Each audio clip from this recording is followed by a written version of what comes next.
Assalamualaikum warahmatullahi wabarakatuh. Salam sejahtera, salam rahayu, rahayu, rahayu. Baik sahabat Joy, terima kasih bergabung kembali di konten kita Journey of Indigo, dan masih di sesi yang sama Q&A atau question and answer. Dan ini adalah part ketiga lanjutan dari pertanyaan-pertanyaan yang telah masuk di DM kami ataupun di sorotan IG kami. Jadi kemarin ada beberapa sahabat Joy yang sudah mengirimkan pertanyaannya, namun tidak di DM tapi di sorotan IG ya. Soalnya kemarin sempat saya unggah di sorotannya itu siapa aja yang mau konsultasi ataupun ingin bertanya soal seputaran spiritual silahkan, dan ternyata ada beberapa yang masuk. Baik, di sini saya akan menjelaskan secara singkat, jadi tidak mendetail. Saya hanya mengungkap garis besarnya aja, dan saya menyampaikan sesuai apa yang saya pelajari, apa yang saya pahami, dan apa yang saya alami. Jadi misalkan nanti di luar sana beberapa sahabat Joy atau teman-teman sahabat spiritual yang memiliki pemahaman berbeda atau mungkin memiliki opini berbeda, silakan kita nanti saling sharing, saling berbagi, dan mungkin ini nanti justru bisa menambah wawasan atau menambah nilai-nilai pengalaman yang baik. Oke, langsung aja kita buka sorotan yang pertama. Cara self healing yang baik dan benar dong Kak, makasih. Oke, nanti dijawab di sesi Q&A ya. Ini jawaban ini adalah dari admin. Oke, untuk berkaitan dengan ini ya, self healing. Di sini ditanyakan sahabat Joy kita, yaitu caranya untuk menyembuhkan diri yang baik dan benar. Nah ini memang harus dipelajari dari beberapa aspek dulu. Jadi di sini kita harus mengerti dulu yang dimaksud dengan self healing. Self healing ini kan penyembuhan diri ya. Jadi proses penyembuhan secara mandiri atau yang dilakukan dengan diri sendiri. Nah, yang disembuhkan apa ini, objeknya nih, kita juga harus perlu mengetahui dulu sakitnya apa dulu. Nah itu minimal kalau dengan diri sendiri, yang pertama kita observasi tubuh kita, sakit kita di bagian mana. Kita sakitnya di bagian pikiran atau di bagian tubuh atau di bagian yang lain. Nah kalau sakit-sakit ini di bagian, misalnya nih, di bagian pikiran, nah ini nanti penanganannya beda. Apa yang harus kita lakukan? Misalnya kita lagi kena gangguan pikiran ini karena ada energi negatif, lalu kita jadi cemas, was-was, jadi tidak enak. Nah, ada salah satu ciri ketika orang ini terkena gangguan non medis atau gangguan energi yang tidak baik, itu yang diserang pikirannya. Nanti biasanya salah satu cirinya yaitu was-was, cemas, dan gelisah. Ini salah satu cirinya. Padahal kita sebelumnya tidak memiliki masalah apa-apa nih, tapi tahu-tahu kita jadi was-was, jadi cemas. Nah ini yang perlu diwaspadai. Nah ketika kita memiliki pemikiran seperti ini atau mengetahui sinyal-sinyal seperti ini, yang saya lakukan biasanya saya akan melakukan meditasi. Itu paling mudah dan paling simpel dilakukan. Jadi ketika seseorang ini merasa dirinya ada yang ganjal, pikirannya jadi kacau, was-was, dan tidak tenang meskipun tidak ada masalah, sebaiknya, saran dari saya, sebaiknya lakukanlah meditasi. Nah meditasinya boleh apa saja, boleh meditasi kesadaran, boleh meditasi keilmuan, ataupun boleh meditasi kosong dan semacamnya. Banyak nanti varian meditasi ini ya, termasuk wiritan, sholawatan, atau baca doa-doa, itu juga bisa diartikan meditasi. Nah lalu kalau yang sakit ini di bagian tubuh, kita perlu menganalisa bagian tubuh kita melalui energi cakra kita. Biasanya nih, misalnya bagian dada kita sakit, bisa dipastikan cakra dada kita pasti ada yang error atau yang rusak. Nah dengan mendeteksi energi kita, maka yang perlu kita lakukan adalah membenahi atau membenarkan dari energi cakra ini. Karena biasanya penyakit-penyakit non medis ini memang yang diserang ini titik-titik cakra, dan di situ bendanya yang dikirim tuh bisa macam-macam, bisa energi, bisa nanti semacam benda-benda padat yang dimasukkan dalam tubuh, itu juga bisa. Nah ini penanganannya memang ini ya, memang nggak mudah. Istilahnya banyak tahapannya, apalagi yang tidak memahami keilmuan atau cara-cara untuk menyembuhkan diri ini akan susah. Tapi untuk hal sederhananya ya yang dilakukan seperti itu. Kita deteksi energinya melalui pendeteksian energi cakra kita. Nanti kita bisa tahu mana ya cakra kita yang kurang aktif. Nah ini pasti ada something seperti itu. Oke, untuk pertanyaan yang pertama kurang lebihnya seperti itu. Nanti kalau ada pertanyaan lanjutan silahkan masukkan di kolom komentar. Oke sahabat Jai, kita menuju ke pertanyaan selanjutnya. Ini juga dari sahabat kita. Pertanyaannya yaitu, kenapa aku sering banget ketempelan dan cara lepasinnya kak? Baik kak, nanti akan kita jelaskan di sesi Q&A. Nah, oke, baik. Jadi gini ya, memang ada beberapa orang atau tipe orang ini yang mudah banget ketempelan. Tapi tidak semua orang bisa ketempelan. Ada kalanya sesekali orang bisa ketempelan. Ada yang tipenya nanti sangat mudah. Tapi kalau dilihat dari pertanyaan ini, kenapa aku sering banget? Nah, kata sering banget di sini ini membuktikan bahwa teman kita ini sangat mudah untuk dimasuki energi negatif. Bisa saja nanti kayak entitas negatif atau entitas jin dan semacamnya. Nah ini namanya ketempelan. Nah jadi saya perlu kasih penjelasan sedikit bahwa memang banyak tipe-tipe orang di muka bumi ini atau di dunia ini. Salah satunya ya ini tipe orang yang absorb atau mudah menyerap energi dari lingkungan sekitar.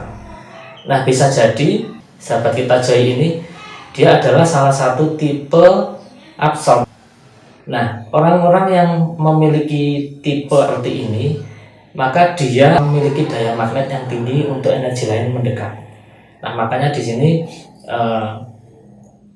bisa dibilang akan lebih mudah atau akan lebih sering ketempelan energi-energi negatif.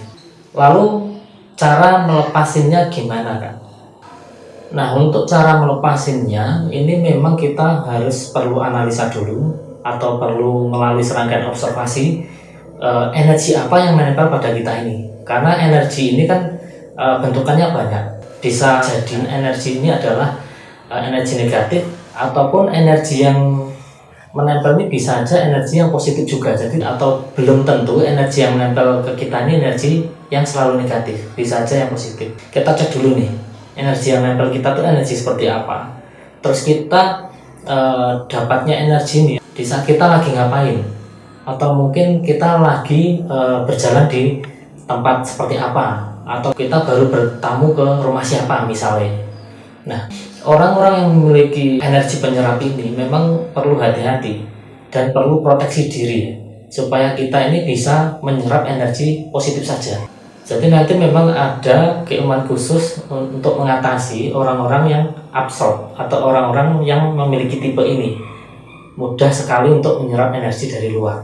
Ini nanti memang ada caranya dan itu tidak saya jelaskan di sini karena itu berbeda lagi. Itu ada tempatnya sendiri ya istilahnya. Kurang lebihnya seperti ini. Lalu kita menuju ke pertanyaan berikutnya. Baik, pertanyaan selanjutnya. Bagaimana mengetahui kita ini jenis indigo apa? Karena banyak jenisnya kan, seperti medium, sip, retro, dan lain-lain. Thanks kak. Nah ini saya sudah mungkin menjelaskan ke sekian kali ya. Memang kemarin di Q&A part 1-nya saya bahas soal anak indigo. Sekilas penjelasan singkat tentang anak indigo. Nah bisa jadi ini pertanyaan ini ada kaitannya dengan Q&A yang part 1 itu, ada lanjutannya. Jadi nanti untuk sahabat kita yang sudah menyampaikan pertanyaannya ke kita, nanti dibuka kembali part 1-nya seperti apa, dipelajari dulu. Lalu nanti di sini saya akan menambahkan untuk ini ya, jenis-jenisnya ini ya.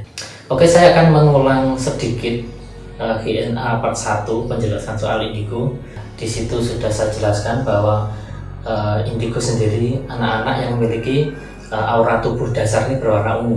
Indigo ini memang istilahnya tidak ada kaitannya dengan kemampuan-kemampuan yang kita miliki atau kemampuan-kemampuan indera keenam, tidak ada kaitannya dengan itu. Jadi kemampuan diri itu memang ada dua, yang pertama bawaan dari lahir atau kita melatihnya.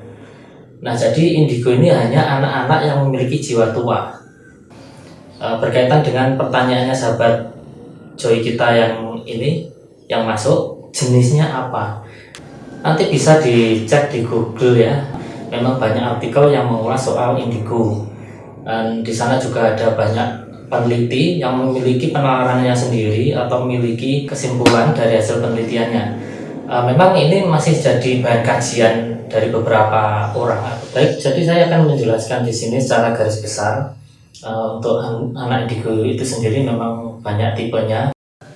Tapi memang ada beberapa pendapat dari para pengamat anak-anak indigo ini yang saya sendiri juga sependapat dengan tipe-tipe dari indigo ini. Saya melihatnya di sini ada 4 tipe general atau secara umum anak-anak indigo ini, atau secara garis besarnya.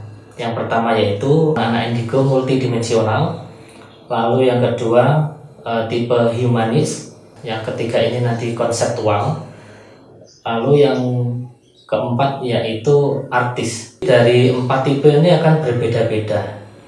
Nah, bagaimana cara mengetahui ini? Jadi nanti kita pelajari dari ciri-cirinya ya. Misalnya gini, anak-anak tipe multidimensional.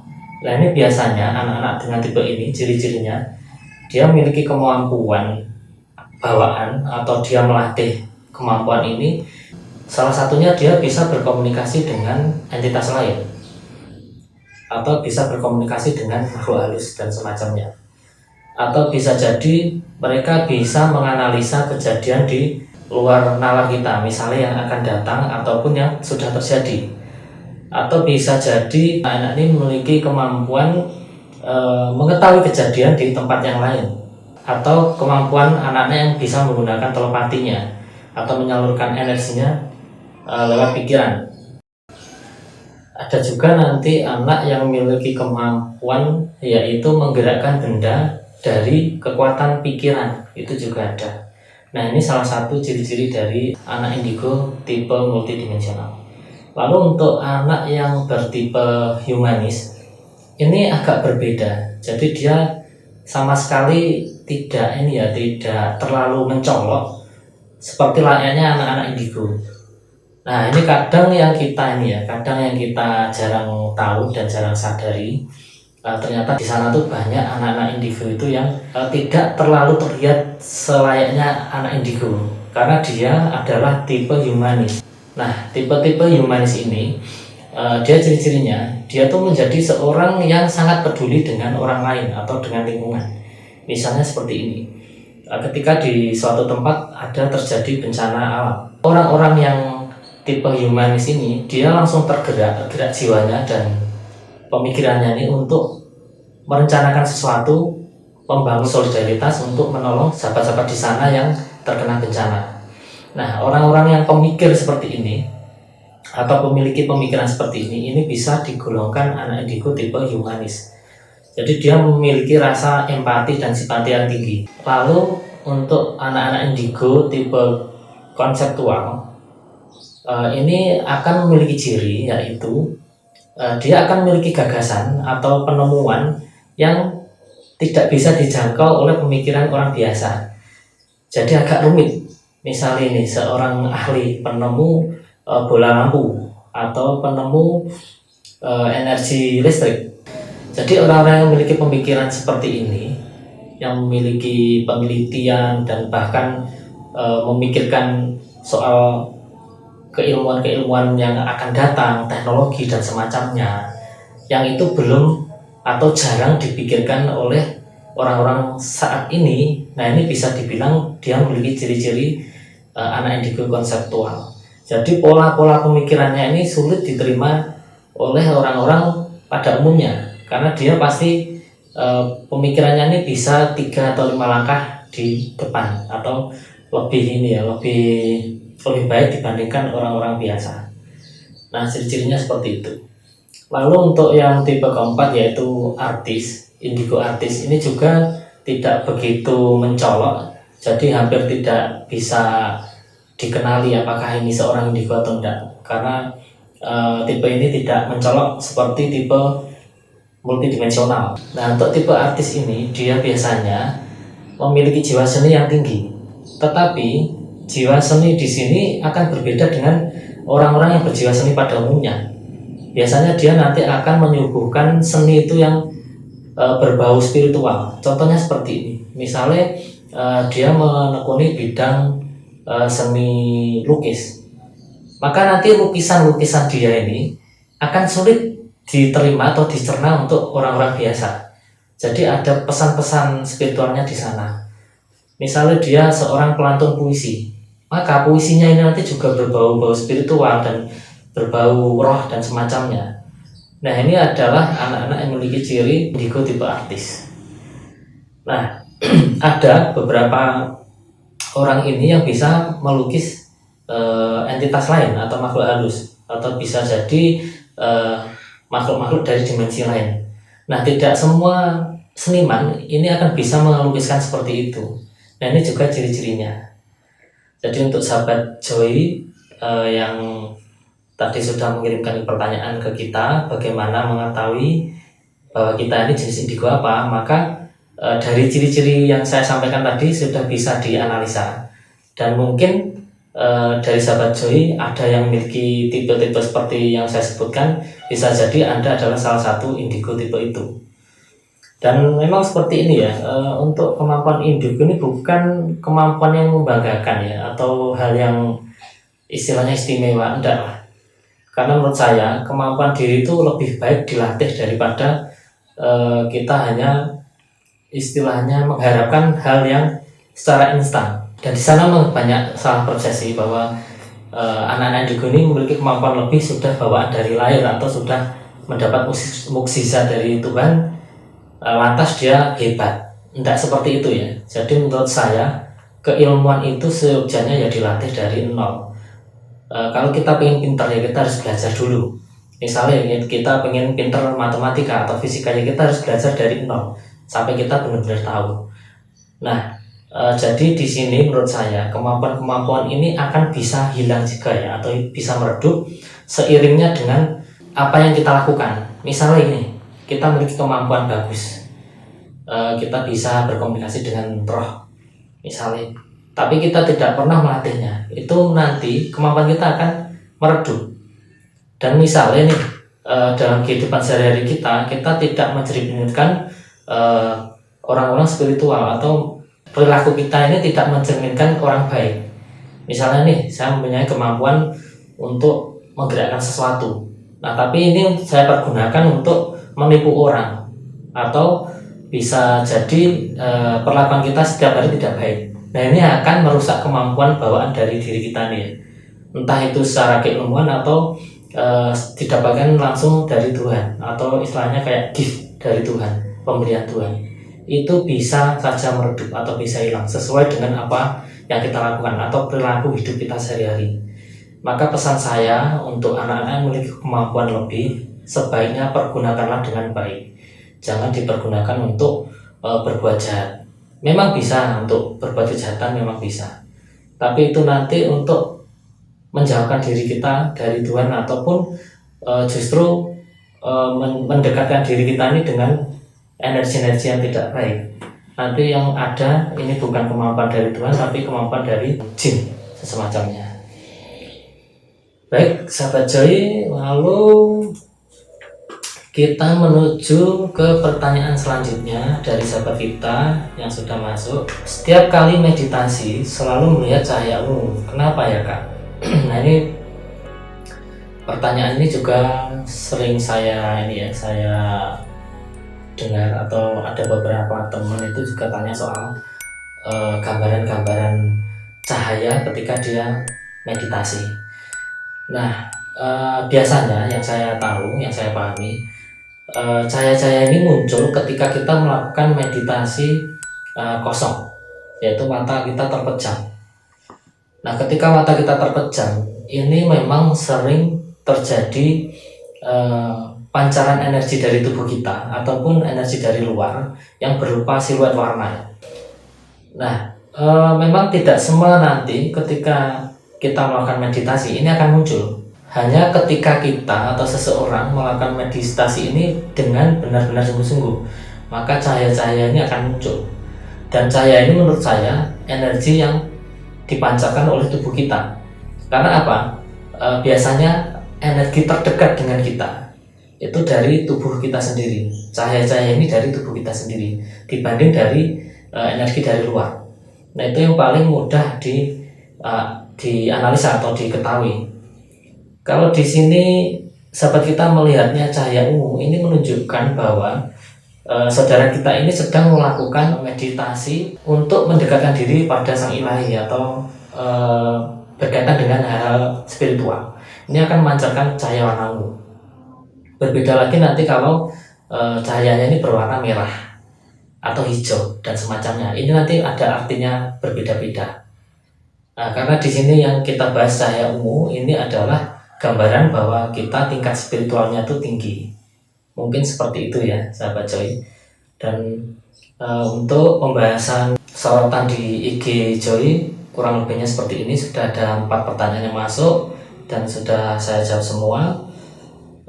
Tetap ditunggu untuk pertanyaan-pertanyaan selanjutnya yang masuk di sorotan IG Joy ataupun di DM Joy. Silakan, kita masih terbuka atau membuka untuk sesi Q&A-nya. Jadi kita masih menunggu untuk sahabat-sahabat Joy yang nanti berpartisipasi dalam sesi Q&A ini. Dan jangan lupa untuk sahabat-sahabat kita juga boleh untuk menambahkan di kolom komentar ataupun nanti juga bisa DM di IG Joy kami. Baik, sahabat Joy, pembahasannya saya rasa cukup. Nanti kita lanjutkan ke part selanjutnya. Saya tutup dulu.